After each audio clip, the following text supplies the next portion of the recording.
नमो भगवते पुराण पुरुषोत्तमाय। ओम जयत पराशक्ति सत्यवती हृदय नंदनो व्यासो यस्यास्य हृदय कल्पम वाग्मय ममतम जगत पिबती विश्वसर्ग विसर्गाद नवलक्षण लक्षितम श्री कृष्णाक्षम परम धाम जगद्धाम नमामि तत्।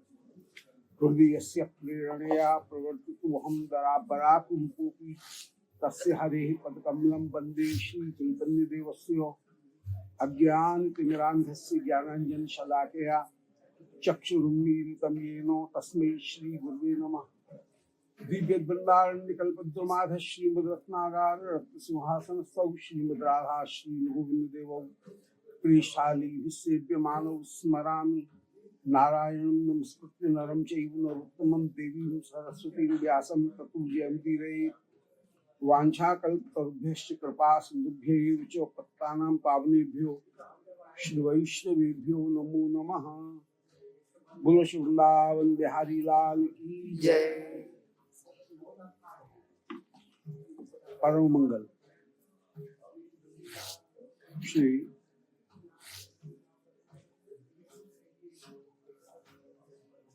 ठाकुर जी के श्रीमुख से प्रकट हुई दिव्य श्रीमद् भगवद गीता।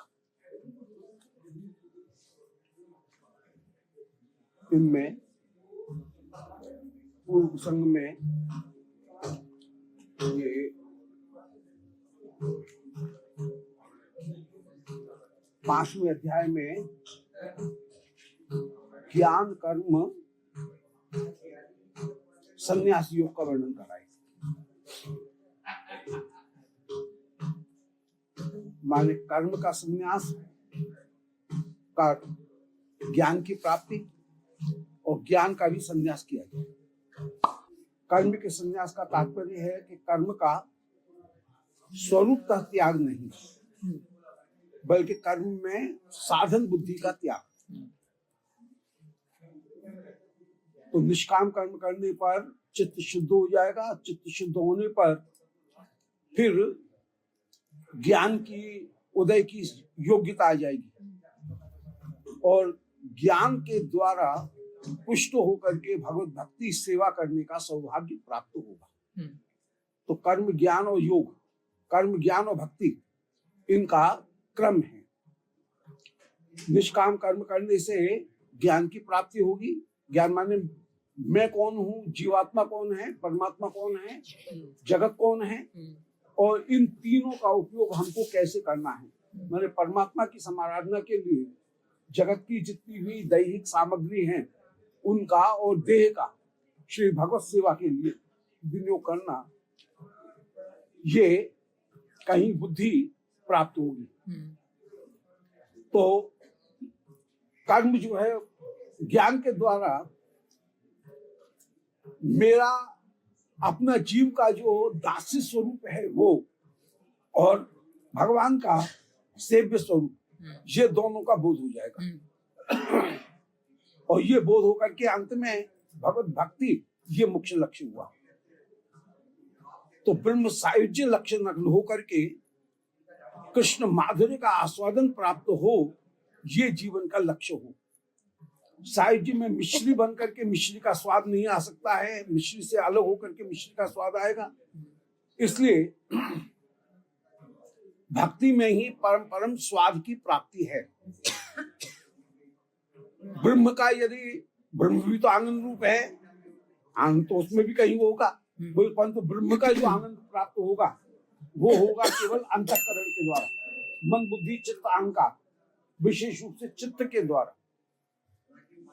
परंतु भक्ति में ज्ञानेंद्रियों के द्वारा भी भगवान के माधुर्य का आस्वादन प्राप्त होगा और ज्ञानेंद्रिय के साथ साथ कर्मेंद्रियों के द्वारा भी भगवान की सेवा करने का सौभाग्य प्राप्त होगा। इसलिए भक्ति का आस्वाद निस्संदेह अधिक है। चित्त में ब्रह्म के आनंदात्मक स्वरूप का ध्यान किया गया,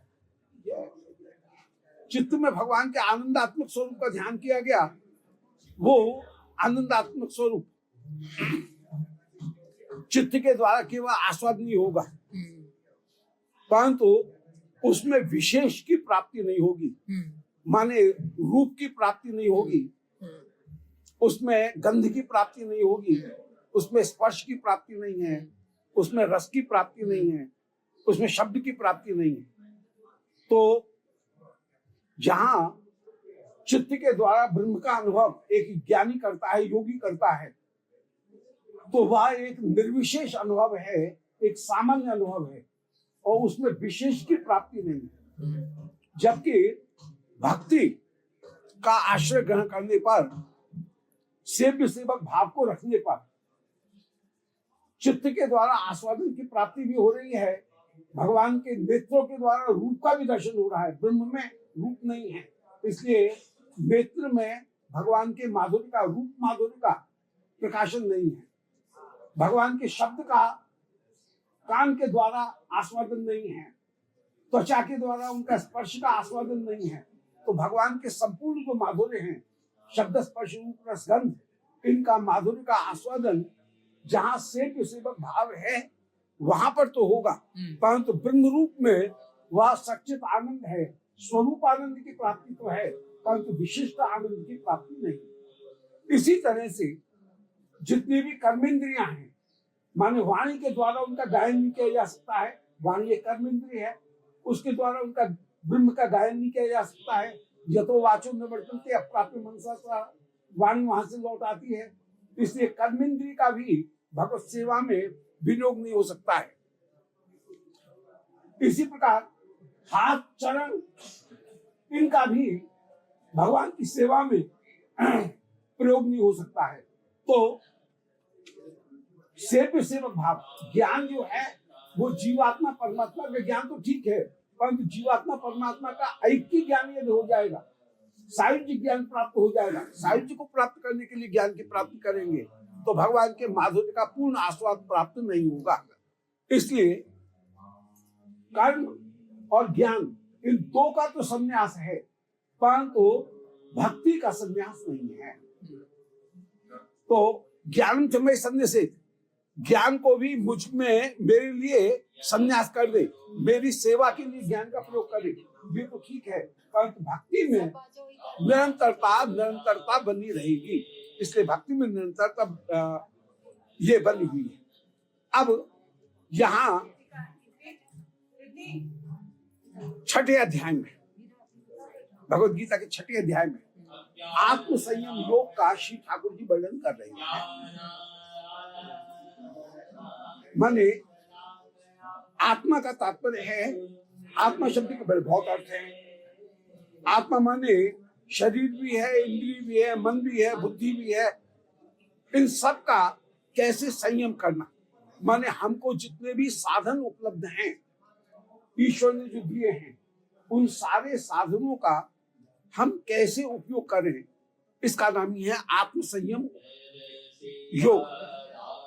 माने शरीर इंद्रिय मन बुद्धि ये जो विषयों की ओर जा रहे हैं, इनसे लौटा करके प्राप्त साधनों का जीवन के लक्ष्य को प्राप्त करने के लिए उपयोग कर लेना, इसका नाम है योग। योग माने हमको जो साधन प्राप्त हैं उनका हम कैसे उपयोग कर लें। परंतु हमारे पास भी जो साधन है उनका वे कहीं गलत रास्ते पर भी जा सकते हैं, तो दोनों चीज कहीं आत्म संयम योग।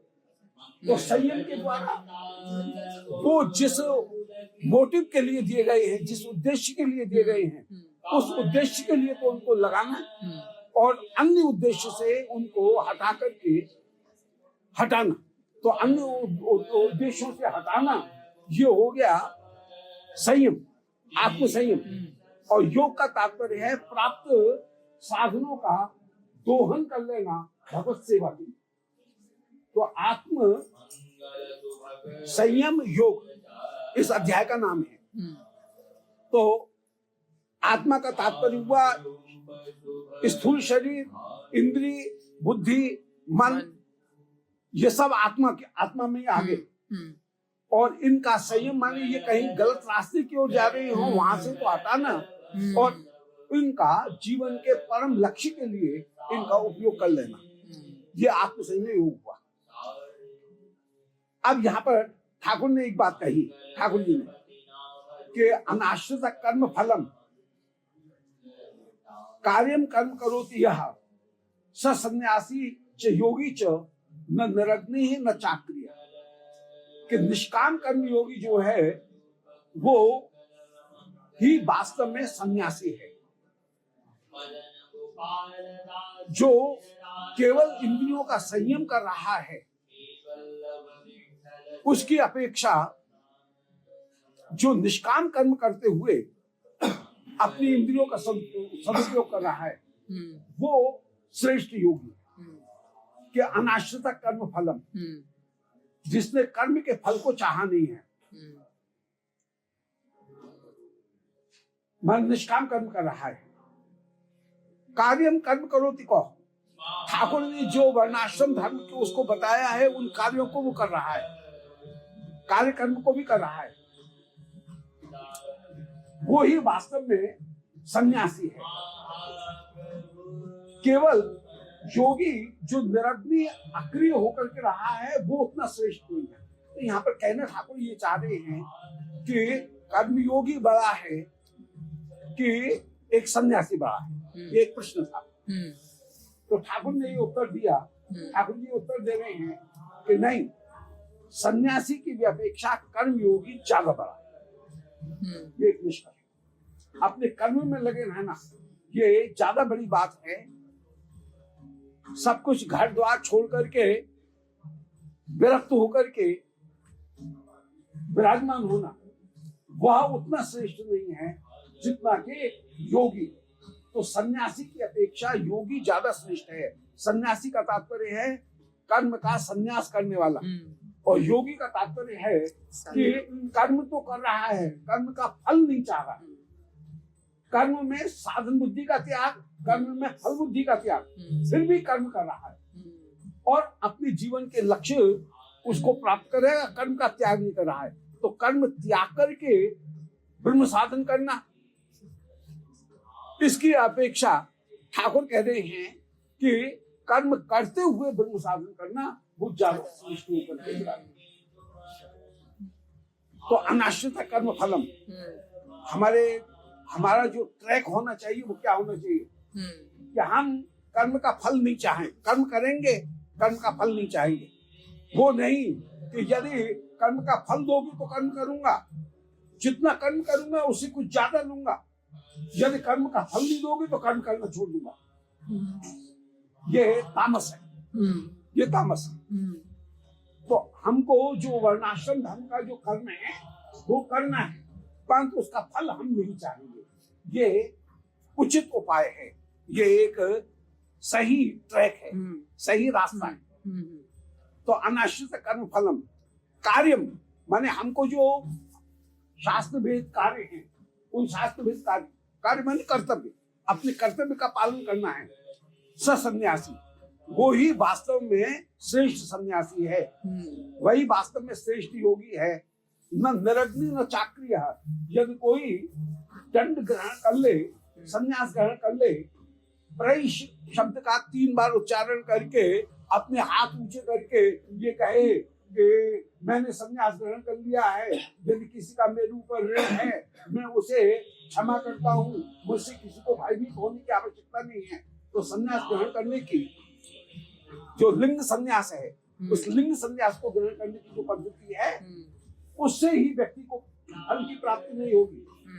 फल की प्राप्ति होगी वह अपने प्राप्त साधनों का जीवन के लक्ष्य के लिए प्रयोग करे, दूसरी जगह से वह अपने इंद्रियों की प्रवृत्ति को वहां से हटाए। तो ये एक मुख्य बात जो है वो यहाँ पर हुई। इसलिए संन्यास और कर्मयोग दोनों ही यद्यपि श्रेष्ठ हैं, परंतु कर्मयोग करते हुए संन्यास अपने लक्ष्य को प्राप्त करना ये ज्यादा श्रेष्ठ है। केवल संन्यास ग्रहण करके बैठना वो श्रेष्ठ नहीं। अब आगे कह रहे हैं आरुक्षो मुनोर योगम कर्म कारण मुच्यते योगारूढ़ तस्यैव शम कारण मुच्यते। जो व्यक्ति शुरू में उसको कर्म ही करना पड़ेगा। अंत में जाकर के तो वो संन्यास ले सकता है, संन्यास को एकदम निषेध नहीं कर रहे हैं। अंत में जाकर के वो संन्यास ले तो कोई बात नहीं, परंतु शुरू में आरुक्षु माने जब चढ़ना चाहता है तो आरुक्षु मुनि, एक मुनि माने विचारशील मननशील जो व्यक्ति है, वो जब अपने जीवन के, मुझे जो जीवन मिला है इस जीवन के परम लक्ष्य की ओर मुझे पहुंचना है, तो उस लक्ष्य की ओर जब चढ़ने का प्रयास कर रहा है तो उसे कर्म कारण मुच्यते, उसे निष्काम कर्म ही करना चाहिए। निष्काम कर्म ही उसका सर्वश्रेष्ठ, उसको जीवन की ओर ले जाने वाला, लक्ष्य की ओर ले जाने वाला होगा।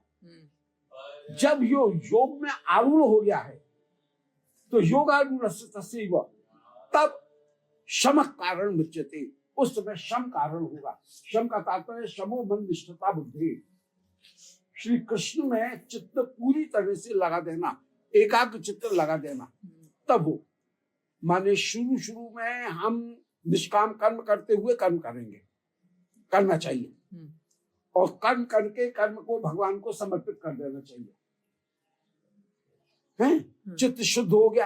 अब योग की प्राप्ति हो गई कि मैं सेवक हूं, तुम स्वामी हो, और सेवी सेवक भाव आ गया।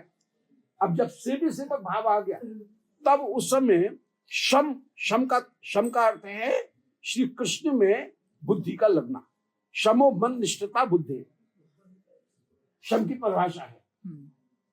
तब वह निर्विघ्न होकर के भगवत भजन करेगा, निर्विघ्न होकर के योग साधन करते हुए विराजमान होगा। तो यहां पर ये बात कही कि भाई कर्म करते हुए यदि हम ज्ञान साधन कर रहे हैं तो एकाग्रता नहीं रहेगी, चित्त बटा देगा। कभी कर्म में भी लगेगा और कभी भगवान में भी लगेगा, दोनों में चित्त लगे। तो जब दोनों में चित्त लगेगा तो हम पूरी एकाग्रता के साथ में कहीं जुड़ नहीं पाएंगे और कहीं न कहीं विघ्न साधन में बना रहेगा। तो निर्विघ्न भजन करने के लिए शुरू में तो पहले तो कर्म करते हुए फिर कर्म को भगवत समर्पित करना है और अपनी जीवन की ओर, जीवन के लक्ष्य की ओर ध्यान लगाए रखना है, उस ओर बढ़ते रहना है। परंतु जब ये महसूस होने लगे कि भाई कर्म करने में तो अब हमारा बहुत सा समय कर्म में भी व्यतीत हो जाता है, ऐसी स्थिति में हम एकाग्र होकर के भगवान का भजन नहीं कर पा रहे हैं, उस स्थिति में उसे कर्म संन्यास ग्रहण करना चाहिए। तो ये दोनों स्थिति है कि पहले कर्म करेंगे ईमानदारी के साथ में कर्म करके ठाकुर को समर्पित करना है, इसलिए हमारे कर्म में कोई कमी नहीं रहेगी, क्योंकि जो चीज ठाकुर को समर्पित करनी है वो सुंदरतम होनी चाहिए। इसलिए मुझ में जितनी भी स्किल है, मुझ में जितनी भी क्षमता है, उस पूरी क्षमता को झोंक दो और झोंक करके पूरी ईमानदारी के साथ में मैं अपने कार्य को करूं और जो कार्य किया है उस कार्य को फिर फल को ठाकुर जी को समर्पित करूं। तो जैसे एक गृहिणी सुंदरतम अपनी पूरी योग्यता के साथ में पाक रचना कर रही है, रसोई कर रही है, कहीं ये नहीं हो कि इसमें मिर्च ज्यादा हो जाए और नमक कम हो जाए, ऐसा नहीं हो, बिल्कुल पूरे ध्यान से वो करती है और अपने प्रिय वस्तु को, उस सुंदरतम वस्तु को वह प्रिय को जैसे समर्पित करती है, ऐसे हमारा भी ये कर्तव्य है कि हमको कर्म भगवान को समर्पित करना है। इसलिए बहुत ईमानदारी के साथ में हम अपनी पूरी योग्यता झोंक करके कर्म करें और उस कर्म को ठाकुर को समर्पित करें। अब ठाकुर को प्रसन्न करना ये काम हमारा लक्ष्य है, इसीलिए हम सुंदर से सुंदर रसोई बना करके जैसे ठाकुर को सौंप रहे हैं, या सुंदर से सुंदर कार्य करके उस कर्म को ठाकुर को सौंप रहे हैं।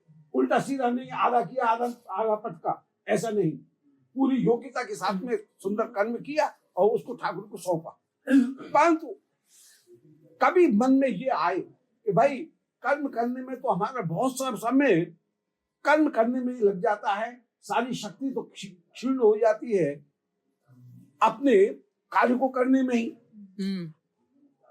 जो मुख्य आस्वाद है भगवत सेवा का, वो तो हम ग्रहण कर नहीं पाते हैं। भगवान के माधुर्य का आस्वादन तो हम ग्रहण कर नहीं पाते हैं।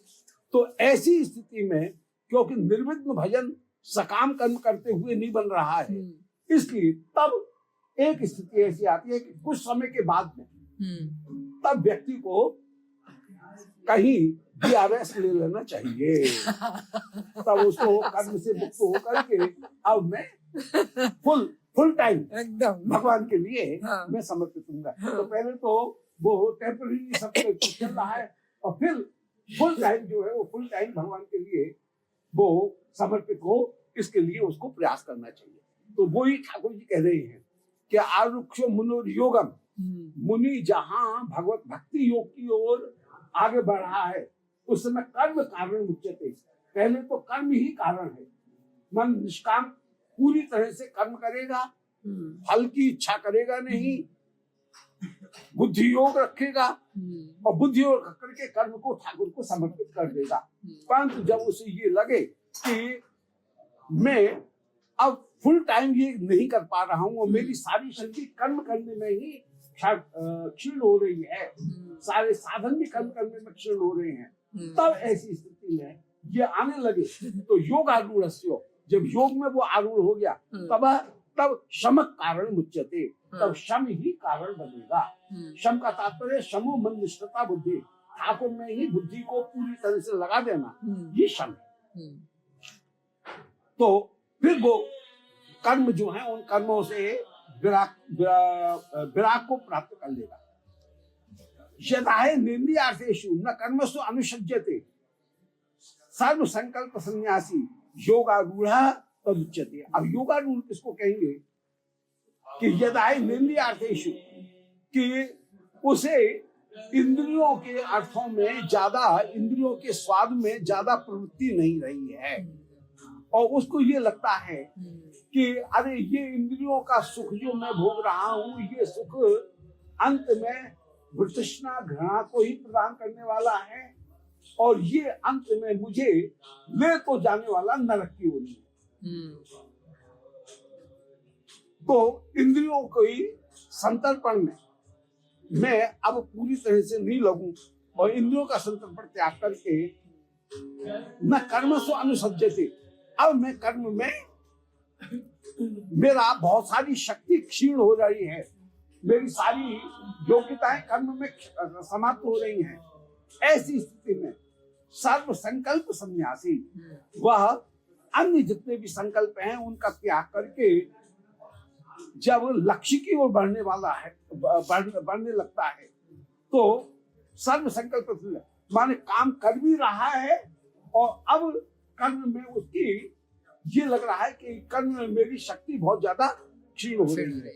तो भक्ति की भी स्थिति, एक योगारूढ़ व्यक्ति की भी स्थिति ये होती है कि वह पिवामी च शपामी च, जैसे गृहस्थी में घर में व्यक्ति भोजन भी करता जा रहा है और कहता जा रहा है अरे ये क्या रसोई बनाई है, गाय जैसा बाग बना करके रख दिया है, इसमें ये चीज तो डाली नहीं है, ये चीज तो डाली नहीं है, इसमें ये तो आता नहीं है और ये क्या गाय जैसा बाग बना करके रख दिया है, ये रसोई नहीं है और छोड़ेगा नहीं, खाता भी जाना।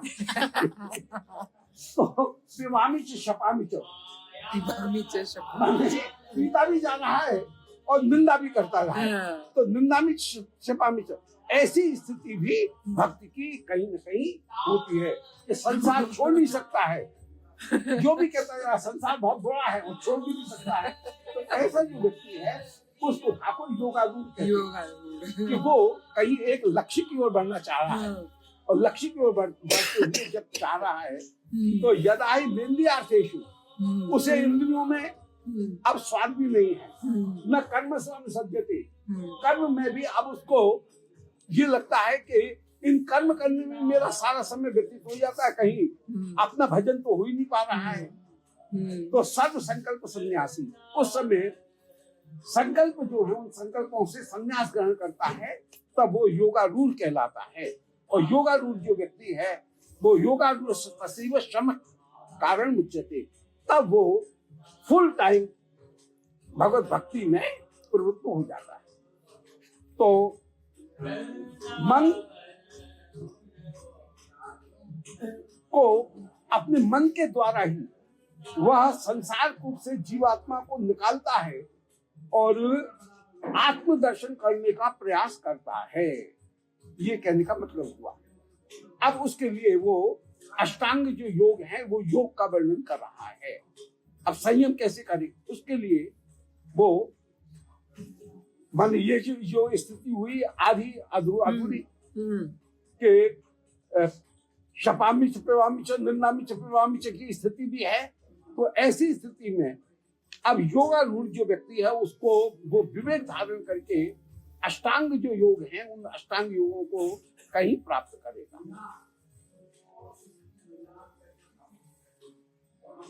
शरीर मन और इंद्रियों को जीतना चाहेगा तो परमात्मा प्राप्त करने के लिए ज्ञान विज्ञान तृप्त होकर के कूटस्थता होकर के उसे धीरे धीरे ये प्रयास करना चाहिए कि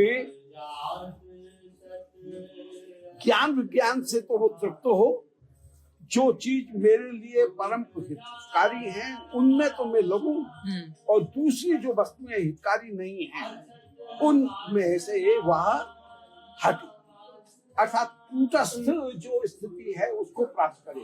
कूटस्थ एक नया शब्द आ गया। कूटस्थ का मतलब है जिसका लय और विक्षेप नहीं हो, जो अंत में बचे उसको हम कूटस्थ कहेंगे। जैसे घड़ा है, उसके दो टुकड़े किए, दो कपाल हो गए, उसके और टुकड़े किए तो छोटे छोटे टुकड़े हो गए, उनको भी पीसा तो अंत में क्या बचेगा? मिट्टी।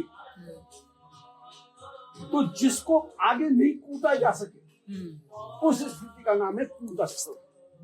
लय विक्षेप रहितम कूटस्थम, जिसको मिटाया नहीं जा सके और जिसमें परिवर्तन नहीं हो उसको हम कूटस्थ कहेंगे। तो ये व्यक्ति को प्रयास करना चाहिए कि जितनी भी संसार की वस्तुएं दिख रही हैं ये सब तो एक दिन टूटने वाली हैं और विक्षेप भी होने वाली हैं, अंत में क्या बचेगा? तो कूटस्थ को उसे पकड़ने का प्रयास करना चाहिए। तो जैसे कहते हैं all is well that's and is well, तो वही वाली बात है, जिसका अंत भला है वो सब कुछ भला। तो अंत में जो वस्तु बचे और अविकारी होकर के रहे उस वस्तु को प्राप्त करने का उसे प्रयत्न करना चाहिए। तो ये कूटस्थ स्थिति हुई। तो व्यक्ति को उस कूटस्थ स्थिति को प्राप्त करने के लिए कि मैं वह स्थिति प्राप्त करूं जहां पर मेरे स्वरूप में कोई अंतर ना आए, उस स्थिति को प्राप्त करने के लिए अब वह योग करेगा। और योग करते हुए ठाकुर ने सबसे पहले योग के लिए स्थान और आसन इन दो का इस अध्याय में वर्णन किया कि उसे पवित्र स्थान पर कहीं रहना चाहिए। श्री वृंदावन धाम जैसे पवित्र स्थान पर यदि कोई रहे तो उसे कहीं भक्ति की ऊर्जा अपने आप प्राप्त होगी। जो व्यक्ति निरंतर ब्रजवास करने की इच्छा करता है और ब्रजवास करता है तो राधारानी समझती है ये निरंतर यहाँ पड़ा हुआ है, कष्ट पाकर के भी वृंदावन में पड़ा हुआ है, तो इसे मुझे अपनाना है। तो ये रसकों ने एक बात कही, रसकों की वाणी है कि निरंतर ब्रजवास करने वाले व्यक्ति के ऊपर श्री राधारानी की ये मेरा है यह भाव की स्थिति उनमें आ जाती है, ये भाव आ जाता है। इसलिए शरीर सहित वृंदावन में निवास करने का भी यथासाध्य अधिक से अधिक प्रयास करना चाहिए। यदि संभव नहीं हो तो मन से वृंदावन में निवास करें। कुर्यात वासः ब्रजे सदा कृष्णं स्मरन् जन्म चास्ति प्रेष्ठं सन्निहितम् तत्तत् कथा सश्चासौ कुर्यात वासः ब्रजे सदा। ब्रजे सदा इसकी व्याख्या कर रहे हैं कि यथासाध्य तो शरीर से निवास करना चाहिए। यदि नहीं करे, दुर्भाग्य से कहीं बाहर भी जाना पड़े, कभी या किसी कार्य के कारण, व्यवस्था के कारण, तब भी मन से वृंदावन में निवास करें। और निरंतर वृंदावन में वास करने पर फिर कहीं श्री राधा रानी के परिकर में हमारी स्थिति हो जाएगी। इसलिए अपने आप को कहीं ये बनाने का प्रयास करना चाहिए कि हम दास की अपेक्षा लाल बन जाए।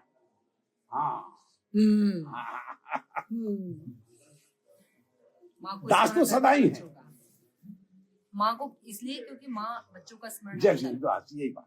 तो दासों की दो स्थिति बताई। दास भक्ति जहां है, भक्ति साम्य सिंधु में, वहां दास, दो प्रकार के दास बताए। एक है दास, एक है लाल। दास कौन? बोले जो ठाकुर की शरणागति ग्रहण करना चाह रहे हैं। परंतु लाल कौन है? बोले जिनको ठाकुर अपना समझता है, वो लाल। तो कहीं ना कहीं इसलिए लाल शब्द कहीं बहुत ज्यादा मार्मिक है। और हर जगह श्री राधारमण लाल, बाकी बिहारी लाल, लाल शब्द का हम कहीं प्रयोग करते हैं। लाल शब्द में जो ममता है, वो ममता कहीं विशेष रूप से कहीं विराजमान है। तो दास वो है कि हम संसार में कष्ट पा रहे हैं, भूखे मर रहे हैं, कष्ट पा रहे हैं, रोगी हैं, दुखी हैं, पीड़ित हैं, भयभीत हैं। इसलिए हम ठाकुर की शरणागति ग्रहण करें। तो अपनी ओर से अपने दुखों को प्राप्त करने के लिए शरणागति को ग्रहण करना, ये हो गया दास। दास पराया होता है, जबकि लाल जिसको अपना मान लिया गया वो लाल। तो ठाकुर के हम लाल बनने का प्रयास करें, ये एक बहुत बड़ी बात है। और लालता का जो भाव है उसको कहीं धारण करते हुए विराजमान है। तो यहाँ पर कह रहे हैं स्थान, इस सबसे पहले स्थान की बात कही श्री ठाकुर जी ने। और स्थान की बात में ये कह रहे हैं कि पुण्य स्थान पर, पुण्य देश में व्यक्ति निवास करे, तो निरंतर निवास करेगा तो उसके ऊपर ठाकुर जी की, श्री राधा रानी की ये भावना हो जाएगी कि ये मेरे चरणों में, मेरे शरण में आश्रय लेकर के पड़ा हुआ है, अब इसको मैं अपना लूं। तो वे उसको दास से लाल बना लेंगे, उसका प्रमोशन हो जाएगा। तो ये एक महत्वपूर्ण बात हुई। तो शुद्ध स्थान पर रहे। फिर आसन, ऐसा आसन ग्रहण करे जो आसन कहीं शुभ कर हो करके और जहां अधिक से अधिक समय तक सुविधा पूर्वक बैठा जा सके, ऐसे आसन को ग्रहण करे। तो ठाकुर ने कहा नाति नीचम नाति अति उच्छ्रम, ज्यादा नीचा भी नहीं, ज्यादा ऊंचा भी नहीं, एक मध्यम जो आसन है, उस मध्यम आसन पर बैठ करके अपना भजन करें। और सुखासन जो है, वो सुखासन को प्राप्त करते हुए भजन करें। ठीक है, पहले कहीं योग में यम नियम आसन में विभिन्न वो मरकट आसन और जो नौका आसन इत्यादि जो आसन है, उनको शीर्षासन इत्यादि को करेगा, ठीक है। परंतु भजन करने के लिए अधिक उपयुक्त जो है, वो सर्वाधिक उपयुक्त अपने वही पद्मासन है, अपने स्वस्तिकासन के ऊपर विराजमान होकर के व्यक्ति भजन करे, जिसमें अधिक समय तक बैठा जा सके। तो उसमें तो ठाकुर ने आसन की बात कही। और आसन लगा करके फिर ध्यान की विधि। हम अपने लिए काम की बात कर रहे हैं कि हमें वो ध्यान करना चाहिए। अब आंख बंद कर ली, अब किसका ध्यान कर? प्रैक्टिकली बात कर बता रहे हैं, जिसको सामने देख रहे हैं बस उसका ध्यान करें। यमुना जी के किनारे गए, यमुना जी के किनारे पर जो सुंदर यमुना जी का दृश्य है, जिसका हमने दर्शन किया, उसका दर्शन करें। अपने घर में जो ठाकुर जी विराजमान हैं, उनका ध्यान करें। अब कौन से रूप का ध्यान करें, कौन से श्लोक का ध्यान करें, छोड़ चक्कर। अपने घर में जो ठाकुर हैं, जिसके साथ में हम फैमिलियर हैं, उसका ध्यान करें। या अपने जो आचार्य हैं, उन आचार्य के जो उपास्य स्वरूप है, उनका ध्यान करें। तो ध्यान करने में वो ध्यान करना चाहिए जैसे जो सुंदरतम लीला के उपयुक्त जो स्थान है और जिसका हमने दर्शन किया है, उन्हीं कुंजों का, उन्हीं वस्तुओं का ध्यान करने पर अधिक अच्छा रहेगा।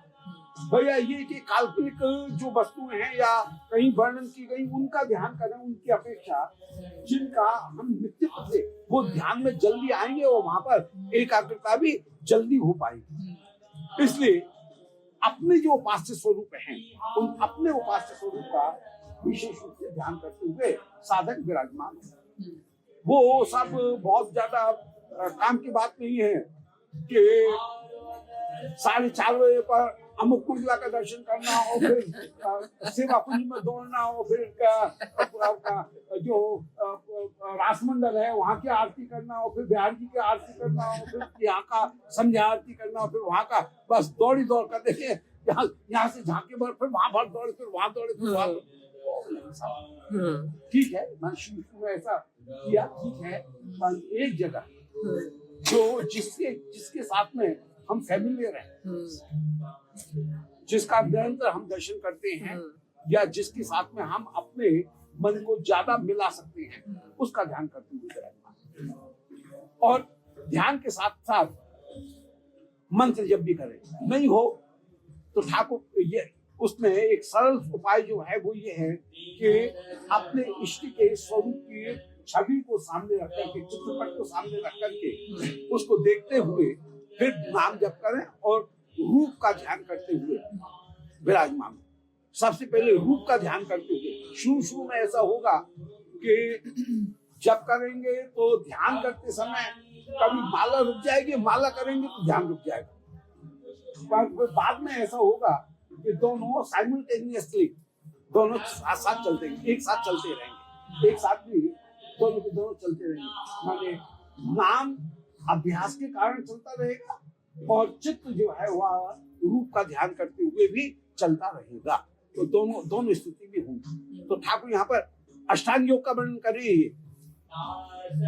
माने पहले निष्काम कर्म किया, कर्म का समर्पण किया, फिर योगारूढ़ जब हुए तो योगारूढ़ होते समय ठाकुर कह रहे हैं कि अष्टांग योग जो है वो अष्टांग योग का ध्यान करे। तो अष्टांग में यम नियम के द्वारा इंद्रियों को, कर्म इंद्रिय ज्ञान इंद्रियों को वश में किया। यम के द्वारा हमने कर्म ज्ञान इंद्रियों को वश में किया, नियम के द्वारा कर्म इंद्रियों को वश में किया, आसन के द्वारा स्थूल शरीर को वश में किया, आसन की बात कह दी। अब प्रत्याहार के द्वारा विषय में यदि मन जा रहा है वहां से लौटाया, फिर धारणा ध्यान समाधि करते हुए विराजमान हुए। तो धारणा की बात ही कर रहे थे, धारणा और ध्यान में वहां पर जिसके हम फैमिलियर हैं उस स्वरूप का ध्यान करते हुए हम विशेष रूप से कहीं लगे, बजाय इसके कि यहाँ गए वहां गए, अपने शांति से बैठ करके एक जगह अपने स्वरूप का, माने निज आचार्य जो है उनके स्वरूप का तो ध्यान करना है, क्योंकि हमारे घर में जो ठाकुर जी विराजमान हैं वे हमारे ऊपर कृपा करने वाले हैं, परंतु जो आचार्यों के द्वारा सेव्य स्वरूप हैं उनमें ठाकुर की भी कृपा है और आचार्य की भी कृपा है। इसलिए आचार्य स्वरूप का तो आश्रय ग्रहण करना ही पड़ेगा, परंतु फिर भी विशेष रूप से जो प्रीति है वो अपने घर के जो ठाकुर हैं उनमें विशेष रूप से आग्रह करके विराजमान होना चाहिए। तो ठाकुर की कृपा भी, और जो श्री राधारमण लाल जहाँ हैं वहां पर श्री राधारमण लाल की भी कृपा है और श्री गोपाल भट्ट जी की भी कृपा है। जहाँ श्री मदन मोहन जी का दर्शन कर रहे हैं वहां पर श्री मदन मोहन जी की भी कृपा है और श्री रघुनाथ भट्ट जी की भी कृपा है। तो इसलिए आचार्यों के सेव्य स्वरूप उनका तो ध्यान करेंगे, परंतु फिर भी विशेष रूप से जो ध्यान करना चाहिए वो जिसके अपन सेवा कर रहे हैं, अपना जिसके साथ में सीधा संबंध है उस संबंध का ध्यान करते हुए विराजमान हो। और जिस परिवेश का अपन ने दर्शन किया, माने मूल जो श्री वृंदावन श्री गोवर्धन की, यदि उसका ध्यान कर रहे हैं, श्री राधा कुंड का ध्यान कर रहे हैं, तो उसका ध्यान वहां से ऊर्जा विशेष रूप से प्राप्त होगी। तो उनका ध्यान करते हुए विराजमान। तो ध्यान में ये ध्यान की विधि हुई। अब जब करते हुए ध्यान करना चाहिए, जब भी कर रहे हैं उस समय कहीं न कहीं रूप का ध्यान, फिर रूप के बाद में फिर गुण और लीला का ध्यान बाद में होगा। सबसे पहले रूप के ध्यान के ऊपर ही स्थित होना चाहिए। संचिंते भगवत चरणारविंदम, प्राय चरण से लेकर के और फिर मस्तक तक क्रम करके बढ़ना चाहिए। तृतीय स्कंध में श्री कपिल देव जी जो ध्यान का वर्णन कर रहे हैं वो इसी तरह से ध्यान का वर्णन कर रहे हैं। चरण से लेकर के ऊपर तक मुखारबिंद तक कहीं बढ़ने का प्रयास साधक करे तो वो करते हुए विराजमान। अब ध्यान का फल वो क्या है? 15वें श्लोक में कह रहे हैं कि शांति वैकुंठ और परमानंद, ये ध्यान का परम फल होगा। अब ध्यान फिर ध्यान के साथ साथ फिर एक चीज और ध्यान उपयुक्त है कि ध्यान को कहीं अनुकूल करने के लिए युक्त आहार विहार, अभी नया एक चैप्टर शुरू हुआ, युक्त आहार विहार, उसको भी व्यक्ति को करना चाहिए। कि आहार विहार यदि है तो ध्यान करने में कहीं अनुकूलता होगी, इसलिए सात्विक आहार इनको करते हुए भी विराजमान हो। जब ऐसा प्रयास करेगा तो 18 से 23वें श्लोक तक भगवद गीता में 6ठे अध्याय में वहां पर श्री ठाकुर कह रहे हैं कि ध्यान योग की जो पराकाष्ठा है वो ध्यान योग की पराकाष्ठा में भोग की स्पृहा समाप्त हो जाएगी।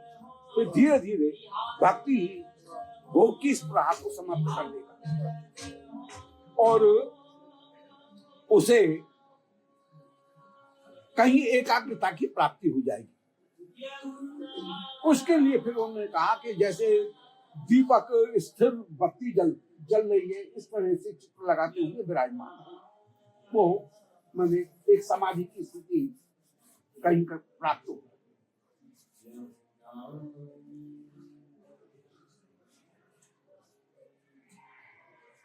फिर जहां चित्त लग जाए भगवान की जिस अंग में, वहां से हटाने की जरूरत नहीं है। चित्त जब अपने आप हट रहा है तो आगे बढ़े। ये नहीं कि बने हमको 5 मिनट में सब पूरा करना है तो चलो चलो भागो भागो भागो भागो, ऐसा नहीं। जहां अटक गया है चित्त वहां पर लगे रहना चाहिए। ये एक पद्धति भी बताई। ये नहीं कि मैंने सर्वांग का ध्यान करना है, अब चरण में चित्त अटक गया है तो छोड़ो चलो आगे चलो, ठाकुर जी के घाटू पे आ जाओ, जंगा पे आ जाओ, कटी पे आ जाओ, बक्षस्थल पे आ जाओ, वो ऐसा नहीं। जब तक चित्त लगा रहे अपने आप लगा ही रखना चाहिए। तो चित्त को भगवान में स्थित करना है, कुछ और सोचना नहीं है। अब 26 से 28 तक के श्लोकों में वर्णन किया गया कि प्रत्याहार का क्या स्वरूप है। प्रत्याहार माने अपने कहीं मन इधर उधर जा रहा है तो उसको लौट आए। और मन से एक है, ए मन, मैंने तो ये स्वीकार किया है, तूने मुझे स्वीकार नहीं किया है, मुझे इधर उधर मत ले जा। ये प्रयास हम मन के अधीन नहीं हो, मन को अपने अधीन करें। तो ये ठाकुर यहाँ पर विशेष रूप से कह रहे हैं कि मन को अपने मन यदि इधर उधर जा रहा है, चित्त कहीं जा रहा है, तो उस समय ये विचार करना चाहिए कि ए चित्त, ए मन, मैंने तुझे स्वीकार किया है, तू मेरा दास है, मैं तेरा दास नहीं। और ये कहकर के कहीं भगवत चरणारविंद में रोक लगाने का प्रयास करे। और फिर जो ज्ञान है, एक योगी वह ज्ञान योग को प्राप्त करे। ज्ञान योग को यदि बहुत संक्षेप में कहें तो 3 वाक्यों में ज्ञान योग को कह सकते हैं। राम में सब, राम से सब, राम ही सब हो गया। राम से सब, अभी निमित्तोपादान भी ठाकुर है, सब राम में ही है। तो ये भी हुआ, मैंने सबके आश्रय राम है। तो राम में सब, राम से सब, राम ही सब, माने उनकी शक्तियों के द्वारा ही जीव जगत इन सबकी रचना करे। इसको एक ज्ञानी विशेष रूप से ध्यान करते हुए विराजमान है। अब जब भगवत प्राप्ति उसे होने लगेगी, तब जो प्राप्ति योगी है उसमें सुख दुख इनमें समता, सर्वत्र समदृष्टि, ये उसमें कहीं प्राप्त हो जाएगी। अब किसमें कितनी भक्ति है, इसका एक बैरोमीटर यदि कोई है तो वो बैरोमीटर क्या है? बैरोमीटर ये है, उसका माप ये है कि अपने भाव को हम सारी प्रकृति में कितना देख पाते हैं। कोई कपड़ा मिला और यदि ये विचार आए कि इसका मैं उपयोग करूं, तो ये ऐसा भी आ सकता है, स्वाभाविक है। परंतु कोई रुमाल भी मिला, ये प्रयास हो कि इसको ठाकुर की सेवा में कैसे लगाया जाए। तो इसका मतलब है, इससे पता लग जाएगा कि हमारा बैरोमीटर क्या बोल रहा है, हमारी भक्ति का स्रोत क्या बोल रहा है। तो श्रीमद् भागवत में जो नवयोगेश्वर संवाद है, उसमें भक्ति की परिभाषा की श्रेणी का निर्धारण करने के लिए एक जो मानक दिया, वो मानक ये दिए कि सर्वभूतेषु पश्चेत भगवत भाव मात्मना, के जीव मात्र में या भूत माने जड़ और चेतन दोनों में, किसी भी वस्तु में अपने भाव को कितना देखा जा सके। श्री ब्रज गोपिकागण एक एक वन लता में कृष्ण वियोग में श्री कृष्ण का दर्शन कर रही है। देखिए, ये सर्वोत्तम स्तुति हुई। महर्षि गीत में अपने भाव को एक एक जगह गोपी श्री रुक्मिणी जी देख रही हैं कि कुरर बिलप स्तुत्वम बीत निदान शेषे, अरे कुली तू क्यों बिलाप कर रही है, मालूम होता है तू हमारी तरह से ही व्याकुल है, विरहणी है कृष्ण वियोग में। तो ये एक पैमाना हो गया कि अपने भाव को हम सर्वत्र कितना व्याप्त देखते हैं। तो जहां प्रकृति के साथ में, प्रकृति में, संसार की कोई भी वस्तु में जितना हम अपने भाव और ठाकुर की सेवा में उनका क्या उपयोग हो सकता है, इस भाव को जितना धारण करेंगे उतना ही हम भक्ति के मामले में कहीं अधिक श्रेष्ठ होकर के विराजमान।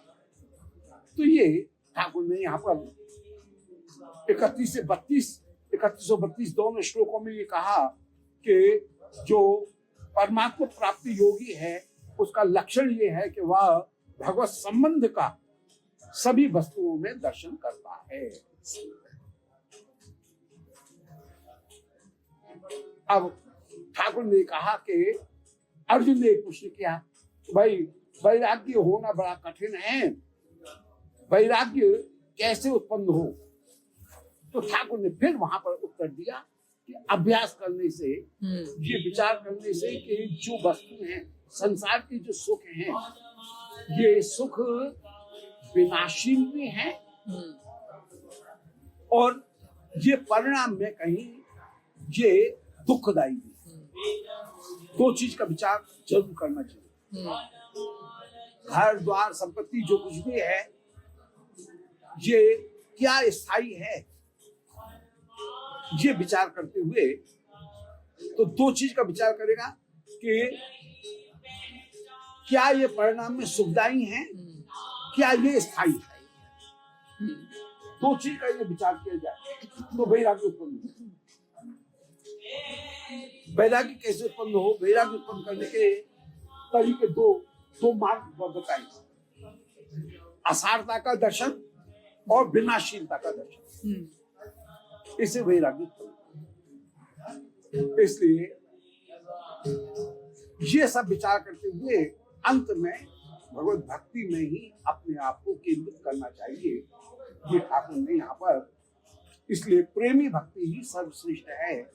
ये छठा जो अध्याय है, उस छठे अध्याय का ये सार ठाकुर ने यहाँ पर किया। वृंदावन बिहारी लाल की जय। बात कही, मन लगाते हैं, ध्यान लगाते हैं, इस समय मन को भी लगाना है कि मैं